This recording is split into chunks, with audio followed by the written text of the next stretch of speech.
My name is Chinomso Chukwemeka. I was born in Nigeria, Imo State to be exact. My family and I came to the US in '97, and this is my mental health story. Behind the laughter, the comedian, the silly statuses, and the Facebook messages is also someone who has struggled with major depression and anxiety as far back as I can remember. And this is something that I've hid from many people up until this point because I feared being labeled. I was worried about the stigma attached to those that have mental health conditions. I did not want to be perceived as being weak, but most importantly, I did not want my actions to then be viewed from a narrow lens of someone who was suffering from depression. I remember my first major breakdown happened in 2009 while I was a graduate student at the University of Chicago. So when I started experiencing those feelings, I was encouraged to go to the Student Counseling Center. I went to the center a few times, and the whole time I was struggling to connect with my therapist because I didn't want to be attached to that diagnosis. I wasn't accepting it. And I was thinking, how could this be me? I'm a Nigerian man. I'm an Igbo man for that matter. So we're not supposed to feel like this.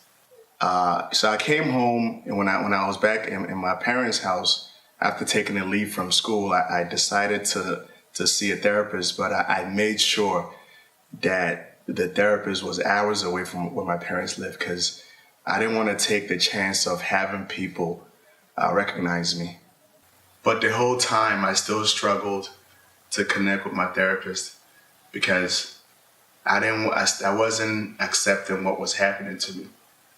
It was something that I was never comfortable talking about, nor was I comfortable, seeking help publicly.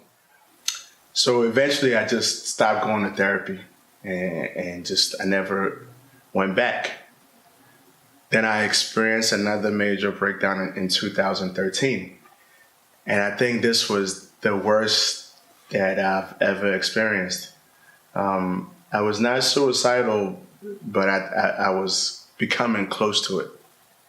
I remember for weeks, protein shakes and Gatorade was what all I ate. I lost a lot of weight. I lost interest in the things that I enjoyed doing. And I spent a lot of time in my room, mostly in the dark.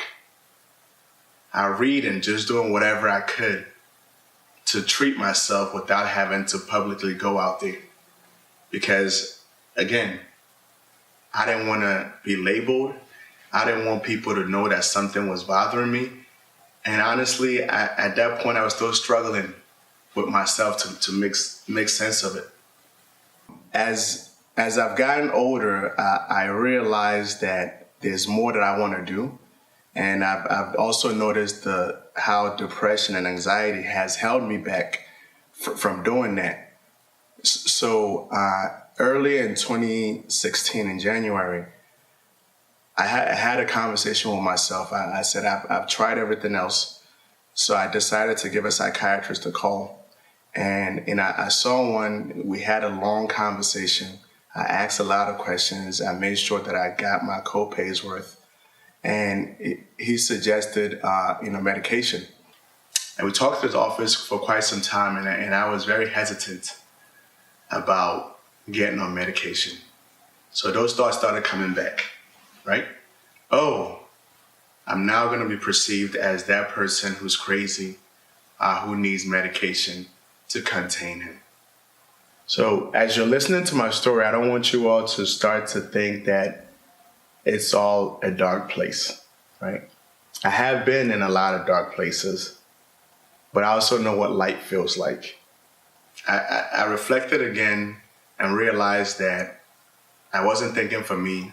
I was thinking of what the world was asking me to do. Depression for me and anxiety for me was me ignoring my own needs, right? So I made a deliberate effort to start paying attention to the things that I needed to be the best version of me. So I decided to get on medication. And since then, this is the best I've ever felt since I was that small kid in the village in Ngotwala, just running around and living carefree and happy. So why do I think it's important to share my story? I think it's extremely powerful when you become the author of your story, when you own every piece of who you are as a person.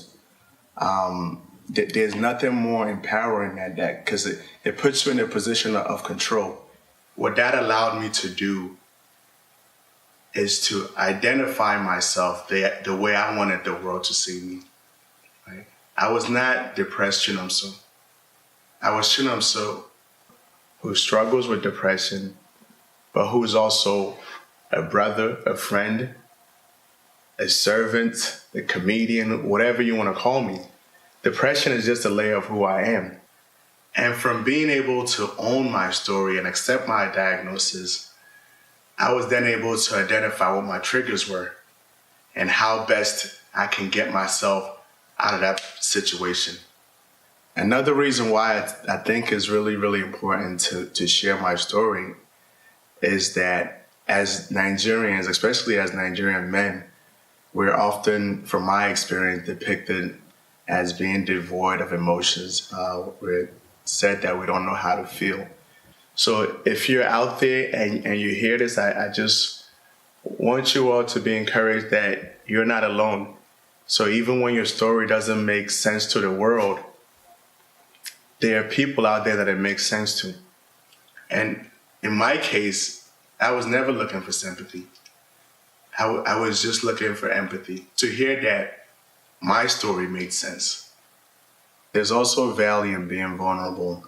The more vulnerable that we are, it allows you to grow and it allows you to be a better version of yourself. So I hope that Talk Niger gives you hope.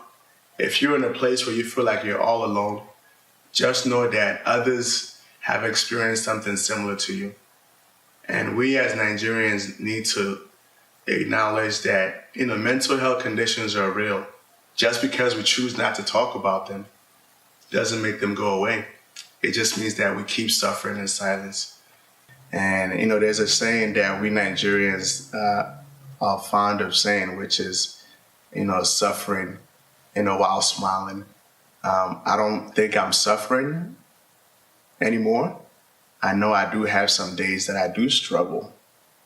But overall, I've been able to discover the beauty in life.